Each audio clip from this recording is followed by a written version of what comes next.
With Treading the Boards, and this evening we're going to do something a little different. We don't have any shows going on right now in the area, so I have a very special guest. His name is Danny Turner, and Danny is a storyteller. So we have lots to talk about, and I want to go ahead and get started with asking you some questions about storytelling. Okay. So, what is storytelling? Now, first of all, I am Scottish. So the Scots are known for telling, long stories and elaborate stories and passing them down through the ages. Is that kind of what the storytelling is that you do? Yeah, well, that's what I do. Mm-hmm. But there are so many genres of storytelling now. It's almost to the point of music that there's a storytelling genre for whatever taste a person might have. Okay, give me a couple examples. What kind of? Well, there's cabaret for adult audiences. Oh. That's what I do, called Southern Style. That's the name I put on the stuff that myself and Bill Lepp and Andy Irwin does. There's also Appalachian. People like Susie Waples tell stories from the old Highland country. Okay. And it just all sorts of different, So what are the differences in them? Basically, you have some for children, you have some for adults, Cabaret. And there's cabaret, and there's also basically not Three Little Pigs type stuff. Mm-hmm. Somewhere between Three Little Pigs and cabaret for adults. Kind of speaks to the human condition, so to speak. Okay. And so, what got you interested in storytelling? How did you, Danny Turner, find out that you were a storyteller? Well, I had just gotten back into acting. This is around 2004, I think. Mm-hmm. And this is February of 2005 when this happened. I was volunteering at Trinity United Methodist, and Joe Estes asked me if I would be escort for Catherine Tucker Wyndham, who happened to be an old friend of my family. So I was sure. I thought it was a writing conference or something. Mm-hmm. And he started talking about storytelling. I'm going, okay, this is totally foreign to me. So I'm sitting there listening to Catherine was at that show. A good friend of mine now, Andy Irwin, who's one of my mentors, was there. And I saw what they did. And it was basically what I grew up doing, sharing information in an informative and entertaining manner. Mm-hmm. And it just clicked. I was bitten by the bug. Bitten by the bug. At that time. Where can you go to see storytelling? I know there's Athens. Athens State University has a weekend, don't they? Yeah. Of storytelling. And you mentioned Trinity United Methodist Church in Huntsville. Trinity's has a Sunday that they do it. Well, actually, it's a full weekend. Full weekend. Or sorry. used to be. I think they cut back to Saturday and Sunday. It used to be Friday, Saturday, and Sunday. Mm-hmm. But Trinity's is the last weekend in February. Athens on the Square is the last weekend in October.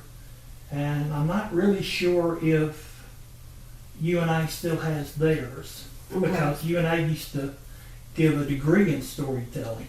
Really?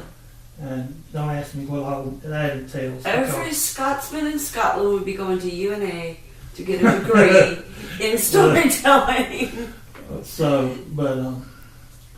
But going back to how I got started, like I said, I was basically showing Miss Catherine around, and I saw the interaction with the tellers and the people listening and whatever. And about a year later, when Catherine came back, I was sitting there talking to her, and in her old Southern Steel Magnolia way, she said, "Baby, there's something you want to talk to me about, isn't there?" "Yes, ma'am." She goes, "What is it?" I said, "I'm actually thinking about starting to do this, professionally." And like I said, she and I both come from Southwest Alabama. Mm-hmm. She knew much of the same people I do. And the county I'm from is Washington County, just north of Mobile. And Miss Catherine pulls her glasses down and says, "Baby, tell stories about Washington County, because there are so many wonderful people and so many wonderful places whose story needs to be told, and you're just the man to tell them." Well, that good segue into my next question is to how do you find your material for certain, and how long? Two questions. Okay. Where do you find your material, and then how long is a story? Do you have a set time, like 30 minutes? Well, normally a set is 45 minutes to an hour. Okay. Most tellers try to hold it to 45 minutes. Okay. Because that keeps it right within the human attention span of 50 minutes.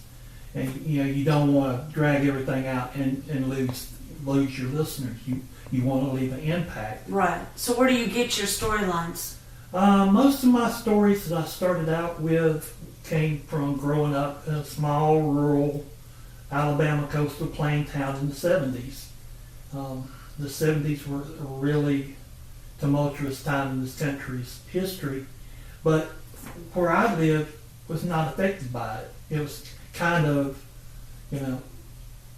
Watts meets Mayberry, so to speak, where much of the old traditional values were upheld while the rest of the country was going through the turmoil. Okay. All right, so we hear where you get your ideas from, and I guess most storytellers kind of get their ideas from life lessons, life experiences that they've gone through. If someone were to come up to you, say a younger person, well, I guess an older person could be a storyteller, somebody just starting out, and saying they thought they might want to be a storyteller, what advice would you give them? How would they start out? I normally give the same advice that possibly the best storyteller I've ever heard of, Donald Davis, told me. Find somebody and tell. Tell some more. Because that's, I made mention about the master's degree in storytelling that UNA. Oh, masters. UNA has. No, I'm not sure UNA has the master's, but East Tennessee State has a master's degree in storytelling. And you really, it's fine if that's what you're into and you really want to learn the nuts and bolts about the English and the grammar and the writing side of it. Mm-hmm. But for somebody just starting out, I would say, like Donald told me, just find somebody and tell some more. Find somebody and tell. How do you find your audiences? How do you find people who are willing to sit and, in this day and age of the cell phone, where they can look on their cell phone, get a quick news update, get a quick story, in 30 seconds or less, we find that the attention span of most people has gotten a lot less. Mm-hmm. How do you find an audience to sit and listen to a story that you're telling of your life for 45 minutes? Well, normally our demographic runs between 55 and 65 years old. Okay. And I was at a show recently, and one of the tellers said, "Yeah, it seems like the only people getting older at our shows are us." So, because, it's... But so is it a dying art, do you think? To some extent, yeah. Okay. But there are some people out there, like myself and like some others, who are trying their best to preserve the art part of it. Mhm. And Now, the art part of it is storytelling as we see it today. Is it like the old storytellers from hundreds of years ago, before the printing press? Right. You know, a big clan of Scotsmen sitting around the fire and passing along stories, or the Druids sitting around Stonehenge talking about stories. Is that the history of storytelling? yeah, that's where it started. Okay. And then it came across the water, when our ancestors came across the water, and they just kept the tradition of passing down the tradition and the history of each clan and each family from generation to generation. And for some odd reason, somewhere along the line here recently, it stopped. Okay. And people like me are trying to kick it back up.